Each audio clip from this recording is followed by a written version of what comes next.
guys? Tokarev Shooters channel here. Going to be doing some water jug testing of some loads again.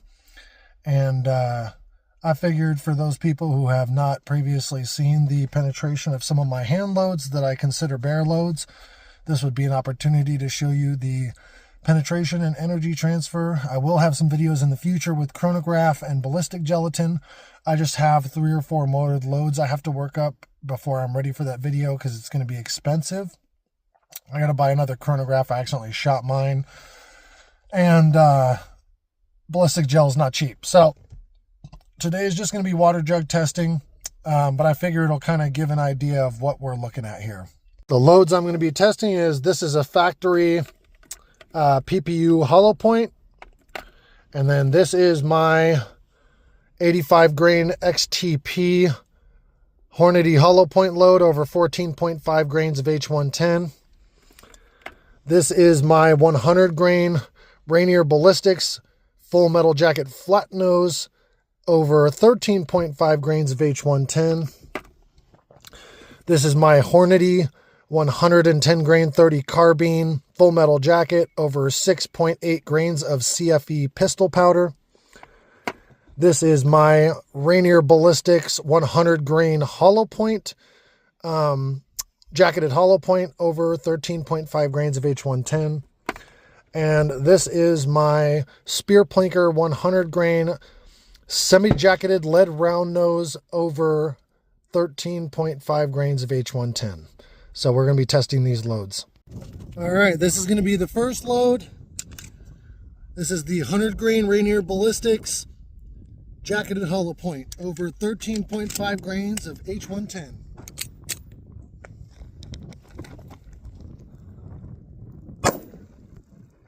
And we did. Performance was excellent. As you can see, we have full expansion. No jacket separation, although we did have a little fragmentation of the hollow point, but overall, ton of energy transfer and good penetration. Made it through the first water jug, dented the back of the big water jug, so we're getting some pretty good penetration with it. All right, next load is going to be the 85 grain Hornady XTP over 14.5 grains of H110.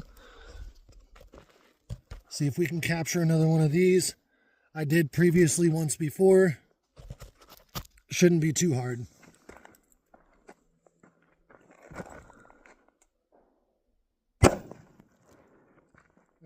As you can see, again, perfect expansion of that XTP hollow point. Performs really well.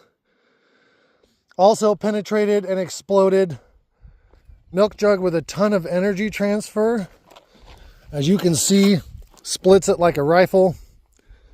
And then entered the water jug here, the rear one, in both of the Rainier and the XTP. That's the XTP entrance, that's the Rainier. Both of them blew the side out of the big water jug. Did not penetrate all the way through, but that's what I want, is energy transfer without over penetration. All right, next one is going to be a factory PPU hollow point. They're right at about 1,400 foot a second, 85 grain hollow point. I'm going to see if we can recover one of those and see what kind of performance we get out of it.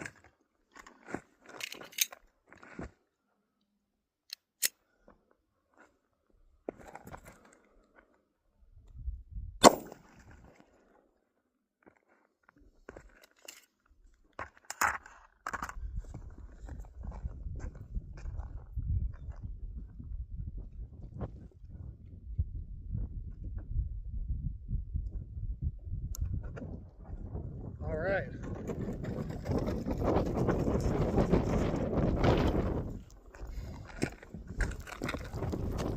A lot of energy transfer. Unfortunately, it squirreled out of the side, so I'm going to have to do another one. All right, this is going to be another attempt at recovering a PPU hollow point.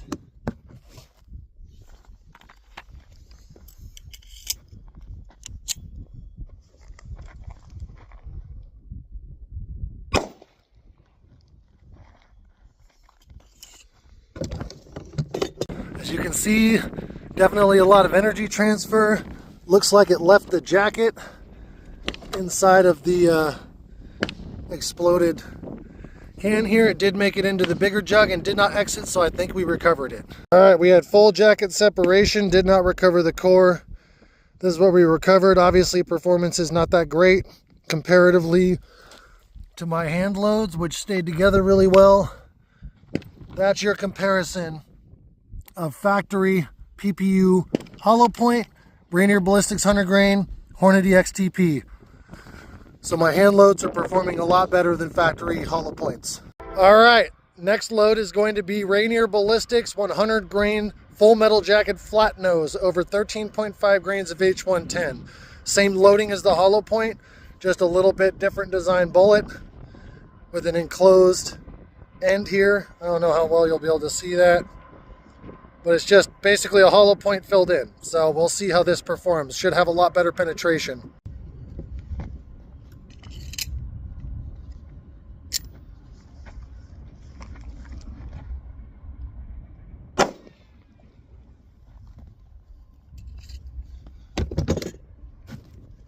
All right, let's see how we did. All right, as I previously stated about it being one of my grizzly bear loads, see the energy transfer, blew the water jug apart like a hollow point, blew the second jug apart like a hollow point, entered into the third jug, and exited. So we did not capture that one, but a lot of energy transfer with exceptional penetration, which is what we were going for. I am just about out of water jugs, so unfortunately I probably won't be able to do the 110 grain Hornady full metal jacket, my actual bear load. But we are going to do the Spear Plinker 100 grain over 13.5 grains of H110. Massive penetration and energy transfer. So I doubt we're going to capture this one. I set up an extra water jug just in case, but there's a good likelihood it's going to zip through, but you'll see the energy transfer is immense.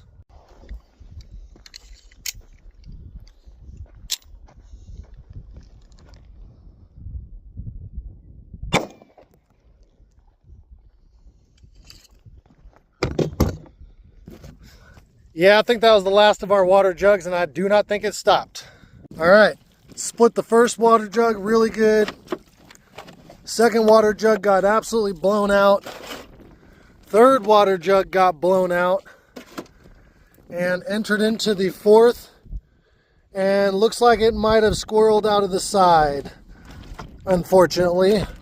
So we did not capture it, but as you can see, a lot of penetration and energy transfer. All right, final load is the Hornady 110 grain 30 carbine full metal jacket over 6.8 grains of CFE copper fouling eraser pistol powder from Hodgkins. I've got 3 big jugs that have a little bit of water in the bottom. I'm going to try and aim low, see if we can capture it. Likelihood is it's just going to zip right on through. All right, I doubt we're going to capture this, so don't get your hopes up.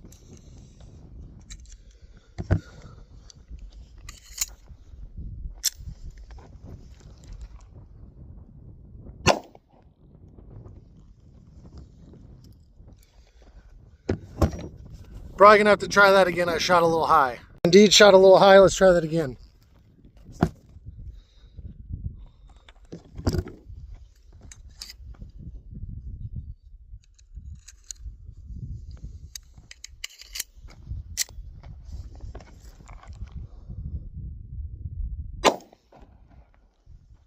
That was a little better. All right, let's see. All right, so it turns out that my first Wolf Gold hollow point that I fired, I did recover it. Still had jacket separation, but the jacket stayed a lot more intact. So this is the Wolf Gold.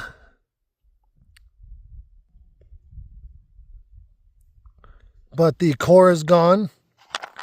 This is my Rainier Ballistics 100 grain. And this is my Hornady 85 grain XTP. So all of them performed well. My 110 grain Hornady full metal jacket and the Spear Plinker penetrated 6 water jugs, immense energy transfer, did not slow down enough to capture the bullet. So I'll have to try that again with a ton more jugs. If anybody's curious about why assassins don't use Tokarevs, that is the farthest shell I recovered right there. I was shooting right next to where my box is sitting over there. That is about 25 yards. It's slaying that brass against the wind. God damn. Well, after 20 minutes of searching, this is all the brass I was able to recover from the Tokarev. Unfortunate thing about hot hand loads is recovering your brass is very hard. I was shooting from over there. As you can see, that is 20, probably, I don't know, that's probably 50 feet. So probably 20 yards-ish, maybe a little bit less. And these were the lighter loads that I recovered over here. I've searched around, I can't find the others. So there's a pretty good likelihood that the ones I can't find are, you know, up with the Starlink satellites in low Earth orbit. So don't think I'll be recovering those. I looked about as much as I feel like looking in this heat, so I'm gonna get out of here. So I'm out here at the fish trap shooting area where I shoot and do all my testing. That's my turbocharged Buick Regal GS sitting over there. Well, I always collect all my brass because I reload, but one of the other things I do is collect all the other brass. And right there is about 20 pounds of 223 9mm Parabellum or Luger 38 Special and 7mm mag ammo that I found out here. I've walked the whole range, collected all the brass. I leave the steel and aluminum case stuff, can't be reloaded. But this isn't because I'm greedy. This is because we are coming up on World War III. And what I understand is that, you know, guns and ammo are going to be more valuable than gold and silver. You know, those are a barterable commodity in the apocalypse, which we're quickly approaching due to every country in this world having the most asinine, stupid-ass leadership right now, like Putin and Trump. Well, because of that, I know I can cut those 223 rounds down to fit my Tokarev after I resize them. People have resized them to fit Tokarevs before, and the 9mm I can cut down to fit my 9mm Makarov or my FMJ PA63 that I carry right here, 9x18. So since those ammos are so hard to find, I figure it's good to have a whole bunch of brass that I can resize to work, just in case I can't find brass at one point. I already have the bullets. And you know, if somebody else has 223 or something and they need ammo, that's a bartering tool right there. So a bunch of free brass. I think I collected this whole area, so I'm gonna get on out of here.